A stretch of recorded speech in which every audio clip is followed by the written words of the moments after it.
and in the territory on West, there's just one way to handle the killers and the spoilers, and that's with a U.S. Marshal and the smell of gun smoke.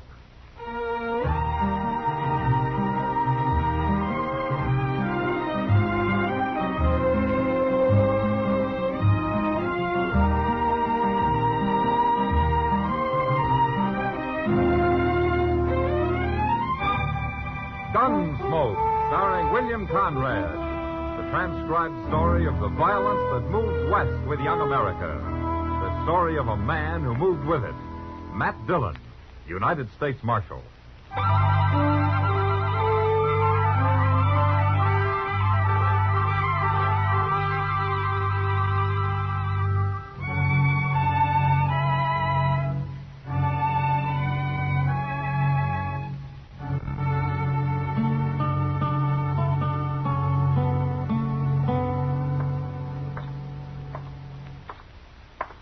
I sure do thank you for that breakfast, Mr. Dillon. Forget it, Chester. My steak, eggs, potatoes, and a glass of beer. Why, that could last a man clean to noon dinner. I guess it could. Mr. Dillon, you figure Emil will have your horse showered by the time we get there? Oh, he should. You think he's done him any good? He's a good blacksmith, Chester. If he trimmed up his feet right before he reset those shoes, he ought to be fine. Funny the way he took throwing his foreleg. Yeah. Looks like there's somebody else waiting. Yeah. Gil Tolman, ain't it? Yeah, I think it is. I'm telling you something else, Dutchman. You can whistle for your money. You won't get it from me. All right. I don't make you pay. Morning after I got him home, he was so lame he couldn't walk. I'd have break your head. Please, if it was my fault, something I did wrong, don't pay me anything. That seems fair enough, Tolman. Oh. Well, Marshal, this fool Dutchman messed up my pony, and then he wants to get paid on top of it. Well, maybe it's a stone bruise. It ain't no stone bruise, Marshal. It's pinched feet, that's what. Is that the horse you're talking about? Why, no, he's back at the place. This is another one. How about my horse, Emil? You finished with him? All finished. Now he walks good. Ah, fine. Well, how much I owe you? $2 all right, Marshal? Sure. Here you are. Oh, thank you. Yeah. Chester, you got up behind. I'll ride you back to the office. Come on. There we go. Marshal, Yeah. Mr. Tolman told lie. Oh? Yeah, the horse he ride just now is the one I shoot 2 days ago. You can see he's not lame. He didn't seem to be. There's sure nothing wrong the way he travels. Emil, why's Tolman hoorahing you, huh? Do you know? Maybe because I'm German. Maybe something else. Who knows? And I'll ask him to settle his bill with you if you like. No, Marshal. Well, you won't get rich if you aren't paid, Emil. Money is good, yeah, but better to have no enemies. All right, Emil. Well, Chester, hang on. Get out! Mercy on us!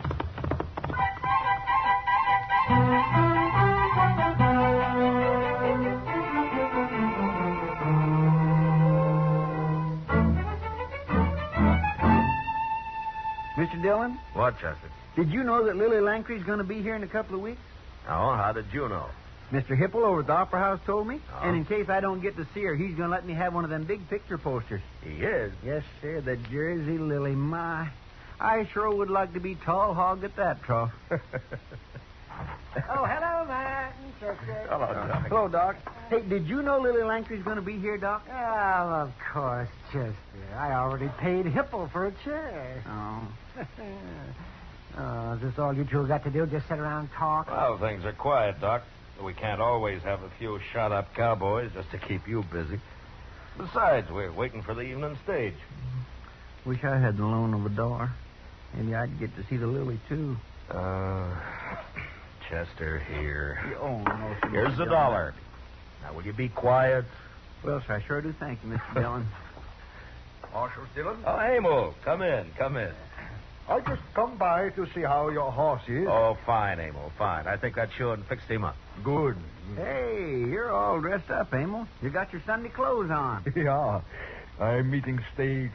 5 o'clock. Oh, is that so? Yeah. Got new wife coming. Oh.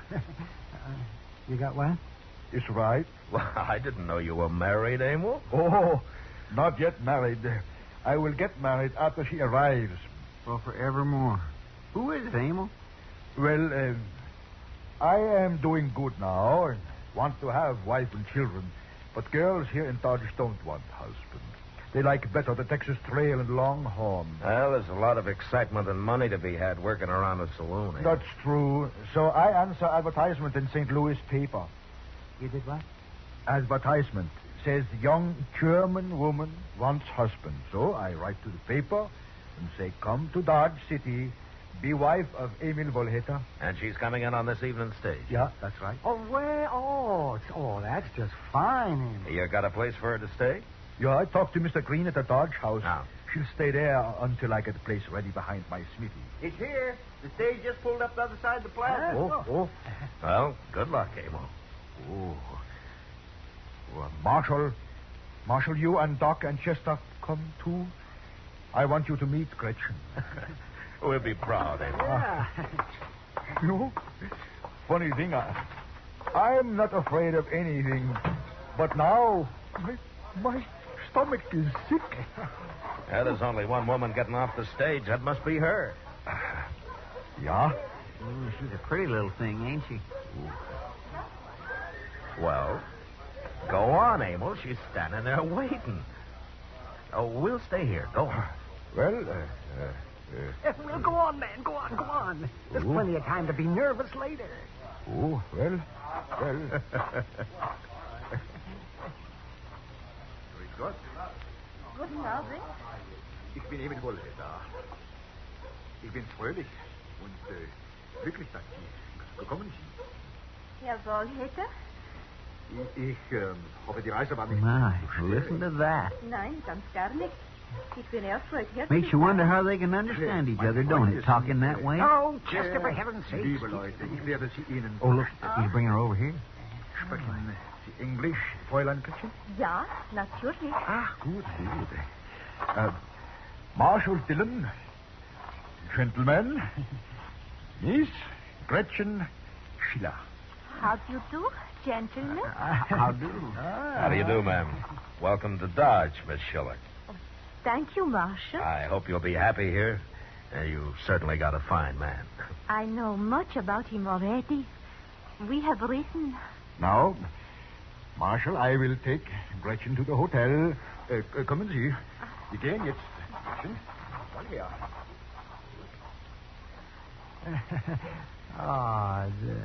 She seems a little scared, doesn't she, Matt? Now, Doc, she took a chance on coming out here. Yeah, well, so did Emil. Getting married to a mail-order bride like buying a pig in a poke. You can't be sure till it's too late. Oh, come on, Matt. This is an excuse for some sort of a celebration. I'll buy you a glass of rye. Hey, you too, Chester. All right, Doc, since you're buying. You know, I was just thinking. She's so little and Emil's so big, I hope he don't take it into his mind to beat her none. Emil's about the gentlest man I've ever known, Chester. And besides, Chester, men don't always beat their wives. My pa did. Well. Sam, set out some glasses and a bottle of rye whiskey. And then when the stage comes in a few minutes ago, I see where he gets himself a gal bought out of a newspaper. Gil Tolman One again, of them Mr. Dillon. foreigners is Yeah. all we need around here. Now there's two. We ought to tar and feather the both of them and send them on their way. Doc, you and Chester wait here. Tar and feathers are too good for foreigners that are trying to take over the town. Yes, sir. You're right. Tolman, how drunk are you? I ain't at all. You talk like a man that's been drinking. Ain't a man allowed to say what he thinks around Dodge no more, Marshal? Not when he's thinking that way, Tolman. This is between Wollhater and me. Has nothing to do with the law. It's got a lot to do with me, Tolman. Now, you drink up and get out. And you take Spooner and Willie here with you. Just a Now, minute. you listen to me. All of you. Wollhater's trying to mind his own business. And if there's any trouble, I'll know who started it. and he'll go to jail. You saying you're going to lock me up? Tolman, if Emil Woolhater ever gets mad enough, he'll kill you with his bare hands. Now leave him and his girl alone. Girl. Why, she's probably nothing but a little...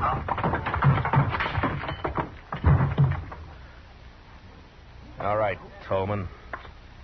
You and Spooner carry Willie out of here. Okay, Marshal. We'll go.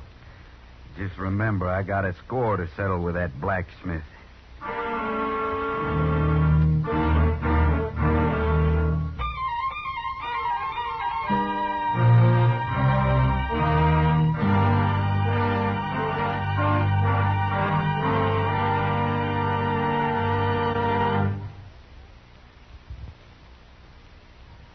We will return for the second act of Gunsmoke in just a moment. But first, Later tonight, CBS Radio's Gangbusters again recreates a dramatic, spine-tingling, factual history of the pursuit and apprehension of some of the world's most dangerous criminals.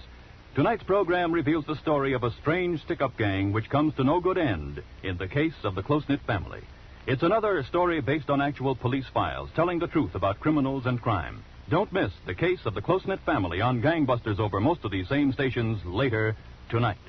now the second act of Gunsmoke.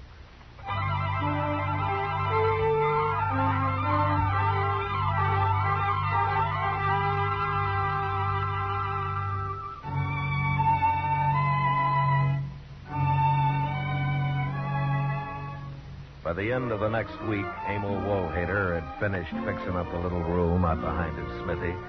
And the week after that, he married Gretchen Schiller.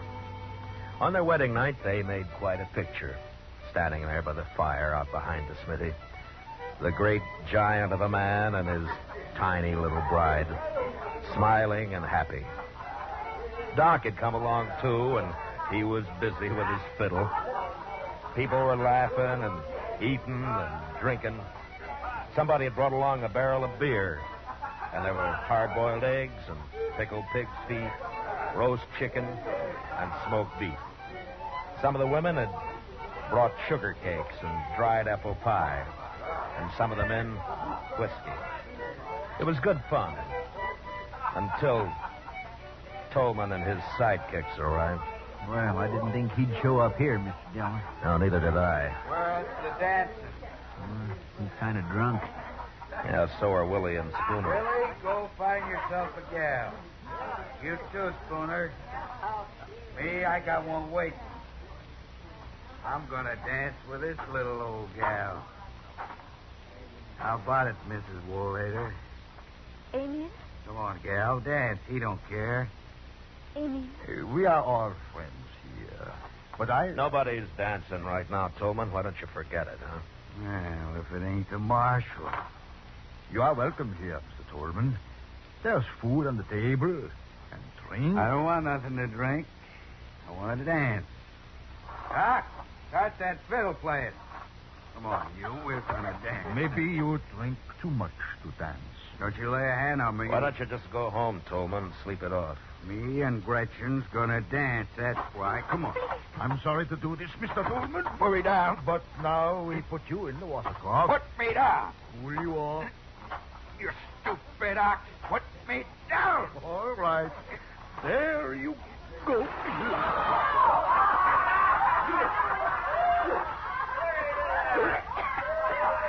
Well, that'll quiet him some, Emil. Better than hurting him, I think. You filthy Dutchman. I'll pay you back for that. Come on, Willie. Spooner, let's go. Everybody, have fun. No troubles on wedding night of Gretchen and Emil.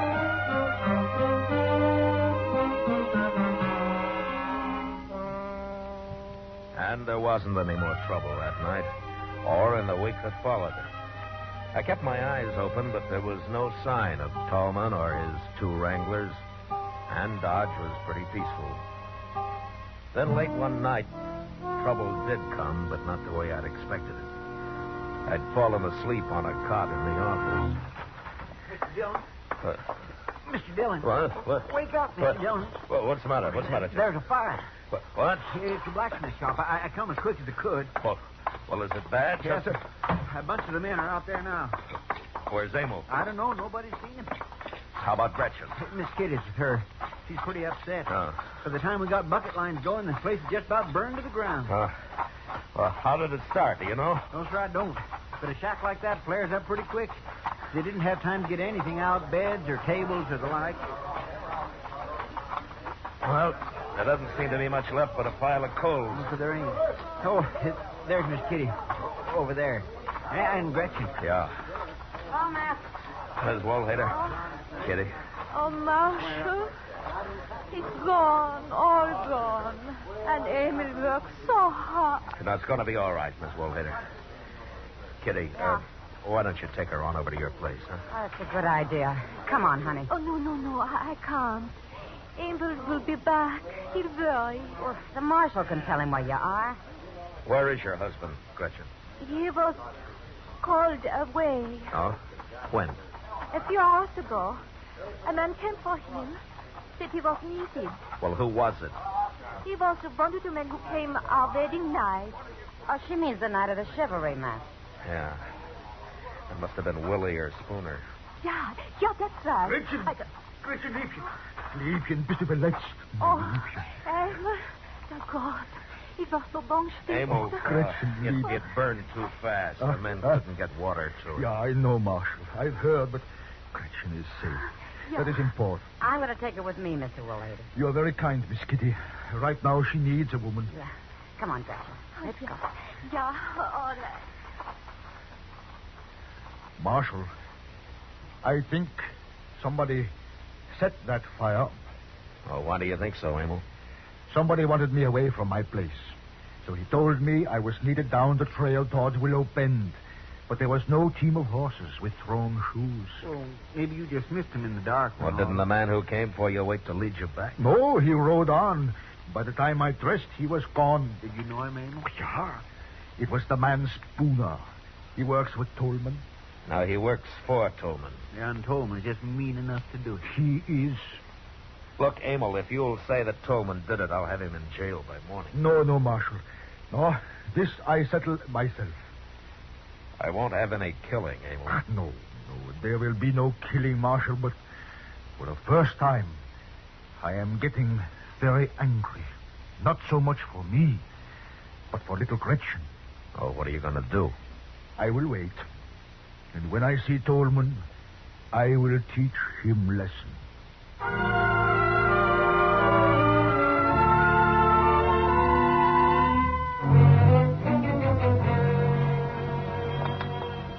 You want some more coffee, Mr. Dillon? No, thanks, Chester.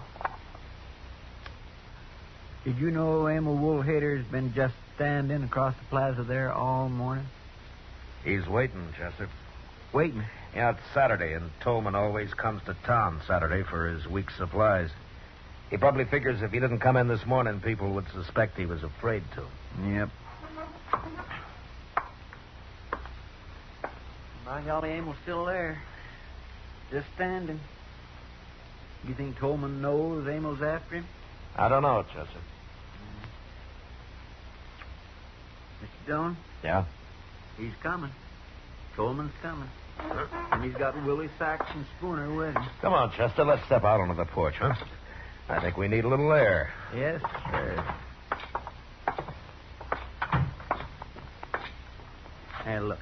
Look at the three of them. Walking right down the middle of the plaza. Yeah.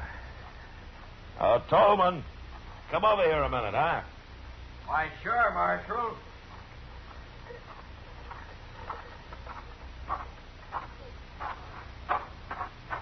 What do you want? Tolman? That crazy Dutch. All right, Tolman, you and your men drop your guns. Well, now, wait a minute, Marshal. Drop them, I said.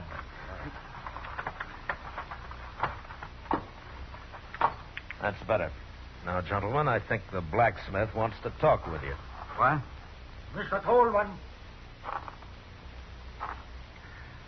I don't mind when you don't pay me for work. I don't mind when you are a little drunk. But when you do something to upset my wife, I mind very much. What are you talking about? I'm going to fight you, Torman, and hurt you.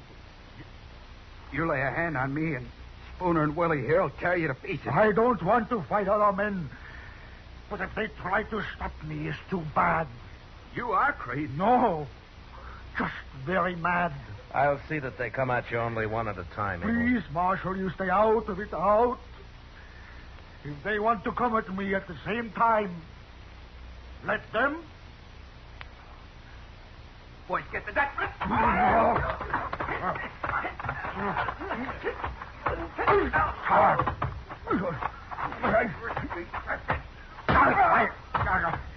Torman. Now, wait, old lady, wait. Torman.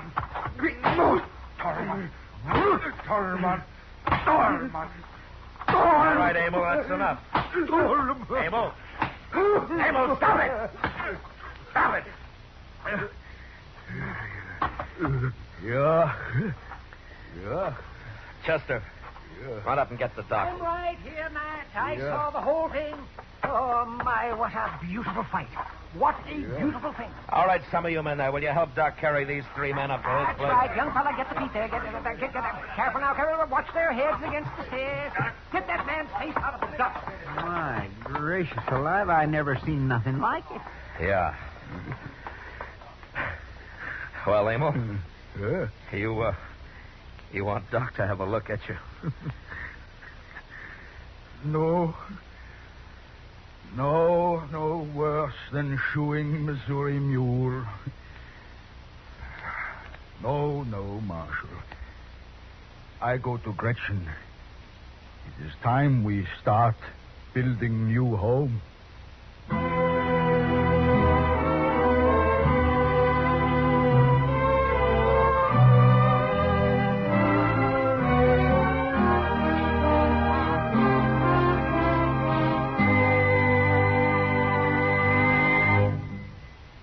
Gunsmoke, transcribed under the direction of Norman MacDonald, stars William Conrad as Matt Dillon, U.S. Marshal. Tonight's story was specially written for Gunsmoke by Mr. MacDonald, with music composed and conducted by Rex Corey. Featured in the cast were John Daner, Gene Bates, Vic Perrin, and Luke Krugman. Harley Bear as Chester, Howard McNear as Doc, and Georgia Ellis as Kitty. George Walsh speaking. Join us again next week as Matt Dillon, U.S. Marshal, fights to bring law and order out of the wild violence of the West in Gunsmoke. When rustlers are on the loose, Gene Autry isn't long getting on their trail tomorrow night on most of these same CBS stations. Don't miss Gene's adventure titled Maisie's Boys. And a hard lot you'll find them, too. It's the Gene Autry Show with songs by the Melody Ranchers and Adventure 2 tomorrow night at the Star's address. Stay tuned now for Gangbusters, which follows immediately over most of these same stations.